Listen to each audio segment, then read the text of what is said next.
跡を残さずに逃げる方法などない。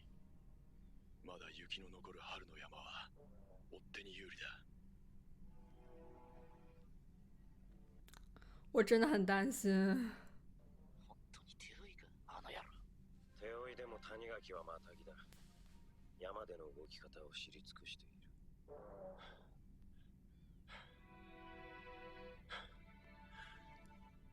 この銃は見られていないはずだ。但是应该只有一次机会。待ち伏せして仕留めるべきか。先に大型上等兵を倒せば二階堂は引くだろうか。いや、奴もそこまでやわじゃない。一発で二人は仕留められない。逃げ続けて勝機を待つ。ただこの足でどこまで距離を保てるか。ヒグマの足跡、子グマに親グマの足跡の上を。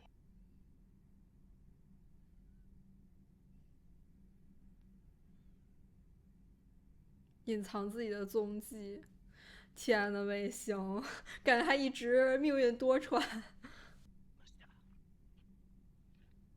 じき日が暮れちまう。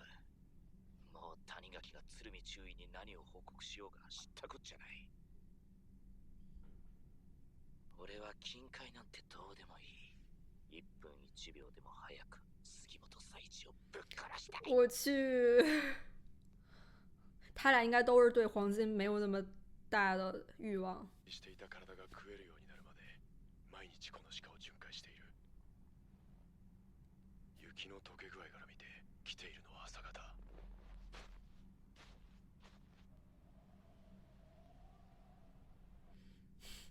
好可愛啊！居場所を知らせるようなものだ。闇に紛れて襲われるぞ。上等ですよ。探す手間が省ける。うんざりだ。クソ寒い北海道も飛んで兵も何もかも。这样容易失去理智。静岡に帰りたい。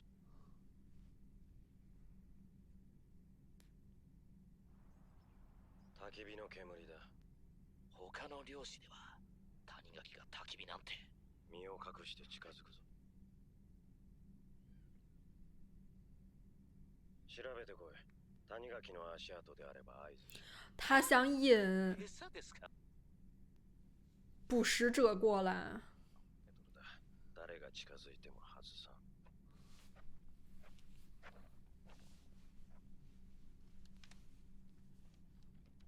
足跡は一人分。間違いなく谷垣だ。あの野郎、ここでのんきに仕掛くってやがったのか。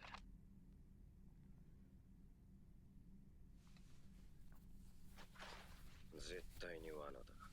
何を企んでいる。哦，どこにいる。尾形上等兵。心理战。腹減ったな。俺も食っちまうか。そういや、谷垣はこの鹿をどうやって仕留めた。哎呦，我去！虽然我，哎呦，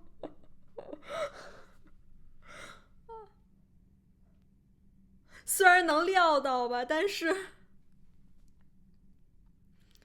耳朵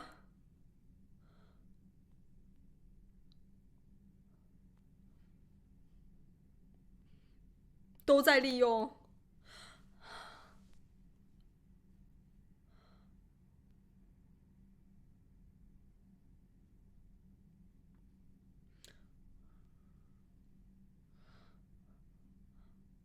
我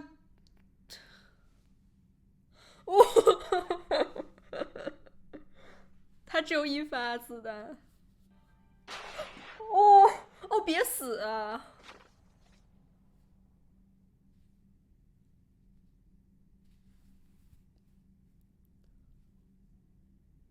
应该死不了也。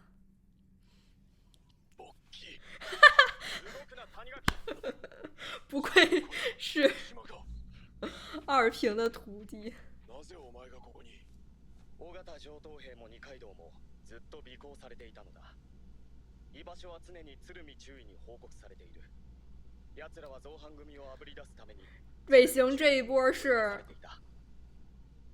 输在了信息差上的，算。接触するまで俺は傍観するつもりだった。が、お前が倒してしまった。顺便还表了一番忠心呢，算是。为什么他们的眉毛都这么搞笑？哦，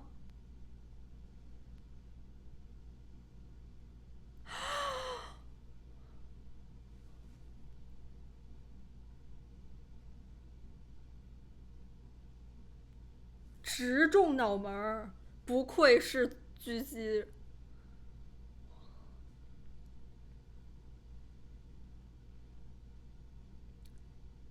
但是他也有提前做准备。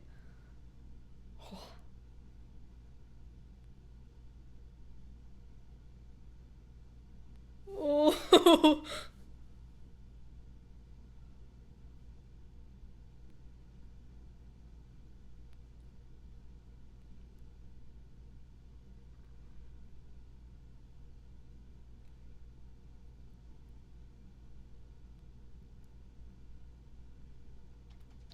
二階堂は生きてるようです。他们都命很大的，很难打死。在这种山林和野兽遍布的地方，哇，只需要给他一个好的视角。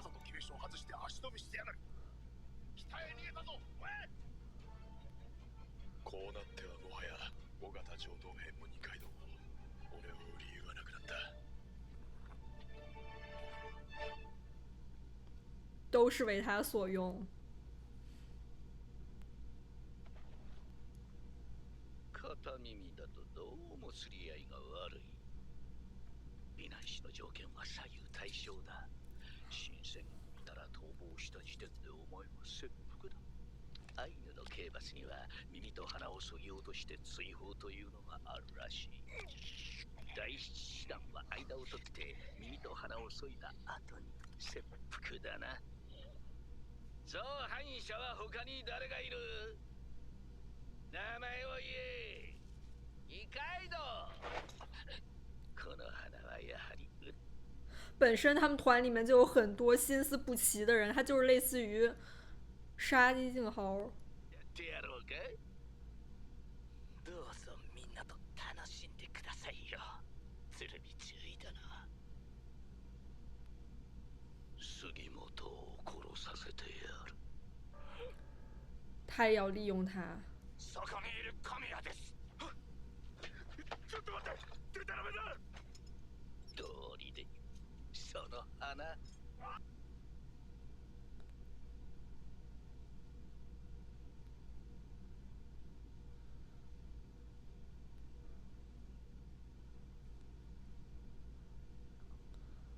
我去，这前面一段真的是看的太惊悚了，但是还是很精彩的这个双方的博弈。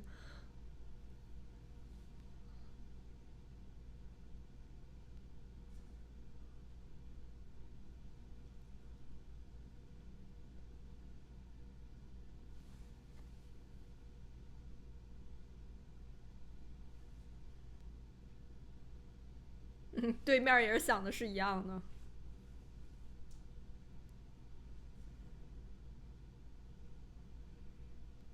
でも70を超えてるとは思えねえ若々しさがあったな。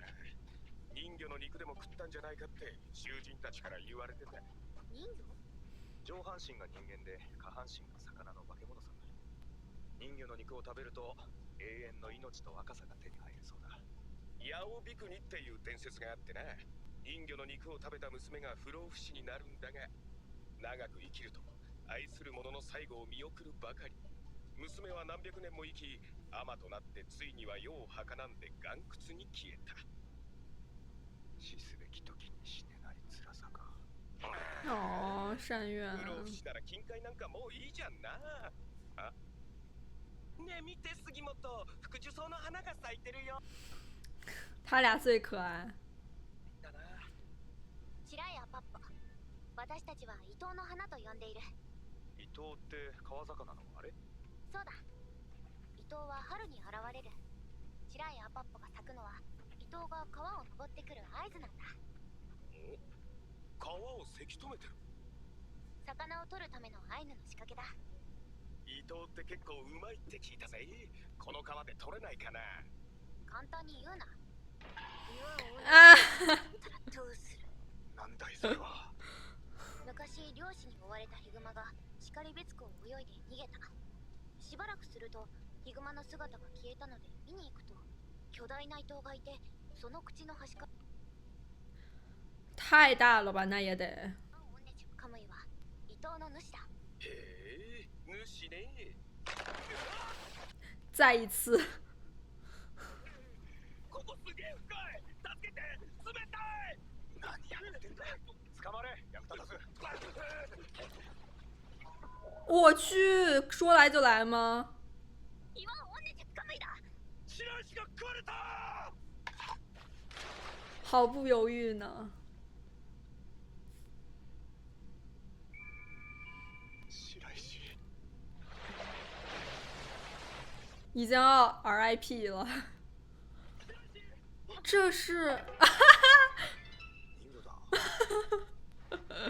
お、ヒロラン家にしぱ。アシリパか。アシリパさんの知り合い？あの人は父の昔からの友人なんだ。我很喜欢长发。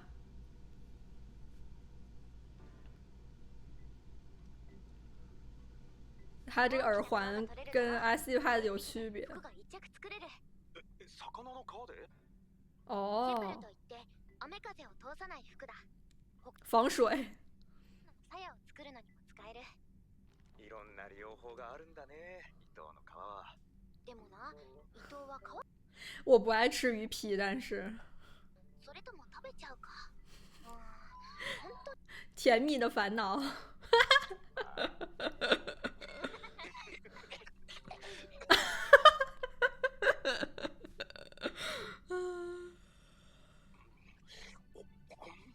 めちゃくちゃ分厚い皮だけど焼くと柔らかくなるな。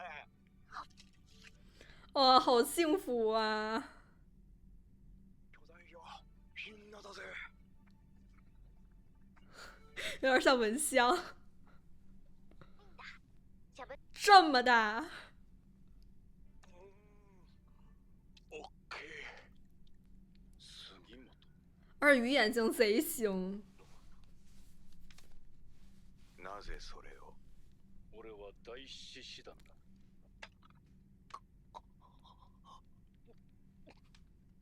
鶴見中尉の手下か。待て、杉本。鶴見中尉。俺がいた正体の中尉は別の人間だ。それに俺は状態して以来誰とも関わりはない。山原马上切换到认真模式。タイとは限らんか。名前と顔の傷でピンときた。こんなところで戦争の英雄に出会うとは。英雄？死に損なっただけさ。アシリパはどうしてこの男たちと一緒にいるんだ？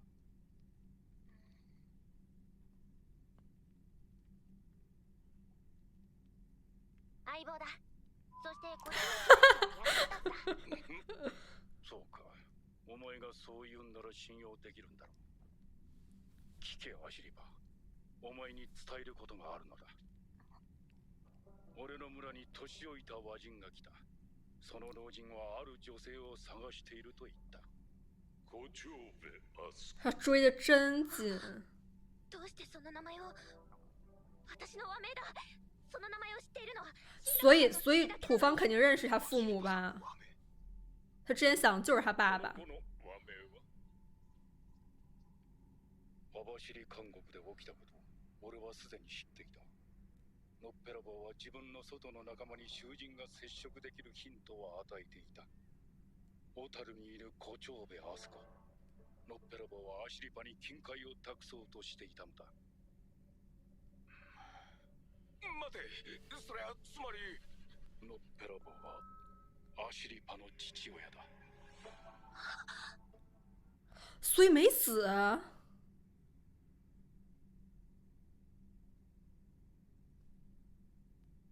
这肯定是圈套啊，背锅之类的。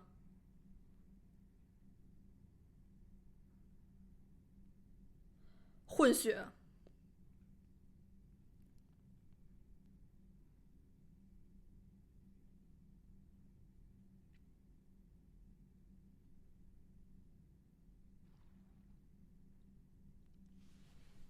金塊が見つかればのっぺらぼうが死刑になってアシリパさんの父親の敵が取れると思っていたが、信じない。自分の目で確かめるまでは。私はのっぺらぼうに会いに行く。もし本当にのっぺらぼうが私の父親なら、娘の私には全てを話してくれるはずだ。確かに北海道に散らばった脱獄囚を全員捕まえるよりは楽だな。少なくとも居場所ははっきりしている。甘いぜ甘いぜ。俺は日本中の監獄を脱獄してきたが。对，如果这么容易的话，大家都不用去找人皮地图了。本人に会うなんてまず不可能だろうぜ。俺の協力なしではな。脱粉。いや、脱獄を。脱獄をなんだそれは。白石は網走監獄を脱獄してきた入れ墨の囚人だ。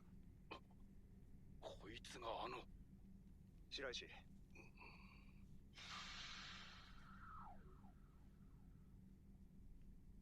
なるほど。剥がせというわけだ。哦，やはりすぐにわかるのか。こんな真似ができるのはあの人しかいない。他にもあるのか。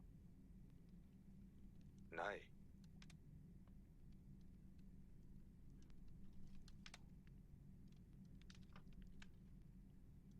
そうか。アイヌの金塊を奪ったほど、のっぺらぼうと同じ国から来た人間として俺は責任を感じている。お前たちが相応の取り分を望むのは構わないが、残りはアイヌに返すべきだ。それを最後まで見届けたい。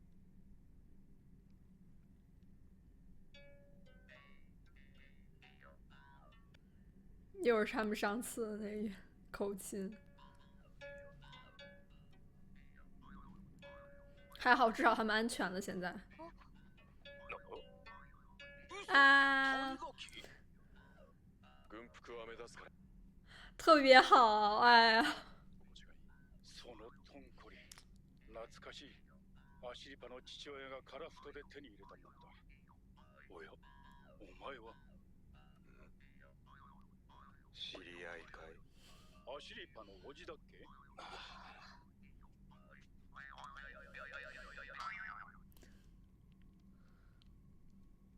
網走へ向かうのか。ここ小樽から網走の中間地点が旭川。旭川には第七師団の本部がある。そうだ。第七師団本部に鶴見中尉のこと密告したらどうかな。本部には鶴見中尉の息のかかった人間もいる。連隊長の淀川中佐だ。203高地の作戦の欠陥を鶴見中尉は淀川中佐に何度も指摘したが、全てもみ消された。それ以来、淀川中佐は鶴見中尉に逆らえなくなった。それじゃ意味ねえか。いずれにしてもどこかで荒ごとになる。ここに寄っていこう。そこは札幌だ。知り合いの銃砲店がある。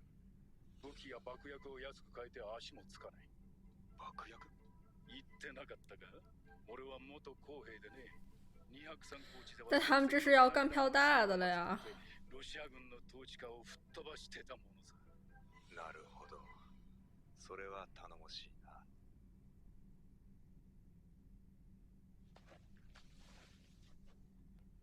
白石、そっちは女子用の便所だぞ。なあ、杉本、あの男連れて行って大丈夫なのか？別にお前のことだって信用してねえけど。キロラン家はのっぺらぼうのことをまだ何か隠している気がする。それにアシリパさんが懐くならそれほど悪いやつじゃないんだろう。